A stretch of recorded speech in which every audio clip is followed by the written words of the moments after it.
ஆதாம் அலைஹிஸ்ஸலாம் படைக்கப்பட்ட போதே இந்த உலகம் உருவான கதையை சொல்றான் அல்லாஹ் தஆலா குர்ஆன்ல. ஷைத்தான் என்ன சொல்றான்? நான் நெருப்பால படைக்கப்பட்டவன், அவர் மண்ணால படைக்கப்பட்டவர், அவருக்கு நான் என்னால சுஜூத் செய்ய முடியாது அப்படின்னு. இறைவனுக்கு பிடிக்காத குணம் என்ன? அங்கேயே என்ன ஸ்டார்ட் ஆகுது? நான் பெரியவன், இவன் சின்னவன், இவனும் நானும் ஒன்னா. இதுதான் ஃபர்ஸ்ட்.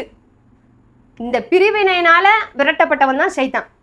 நான் பெருசு, நீ இவன் சின்னவன் சொல்ற பழக்கம் இறைவனுக்கு பிடிக்கவே பிடிக்காது. எல்லாருமே சமம் தான், எல்லாருமே இறைவனின் அடிமைகள் தான்.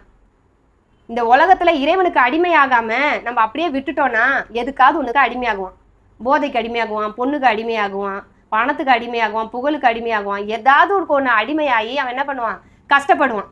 எல்லாருமே இறைவனுக்கு அடிமை ஆயிட்டோம்னு வச்சுக்கோங்களேன், இறைவனால படைக்கப்பட்ட எதுக்குமே நம்ம அடிமையா இருக்க மாட்டோம். நம்ம சந்தோஷமா இருப்போம். ஏதாவது ஒரு விஷயத்துக்கு அடிமையா இருக்கவங்களுக்கு தெரியும் அவங்க எவ்வளவு கஷ்டப்பட்டுக்கிட்டு இருக்காங்கன்னு சொல்லி, அதுல இருந்து வெளியே வர முடியாம தவிச்சுக்கிட்டு இருக்காங்கன்னு சொல்லி. கண்டிப்பா அது அவங்களை கஷ்டப்படுத்தும். ஆனா இறைவனுக்கு அடிமையா இருக்கும்போது, ஒரு மனுஷன் இறைவனுக்கு அடிமையா இருக்கும்போது அவன் எவ்வளவு சந்தோஷமா இருக்கான்னு சொல்லி அவனுக்கு தெரியும்.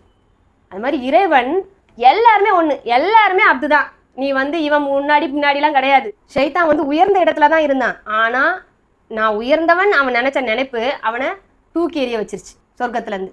அப்போ இறைவனுக்கு பிடிக்கவே பிடிக்காத ஒரு குணம் என்னன்னா, தான் உயர்ந்தவன் நினைக்கிறது.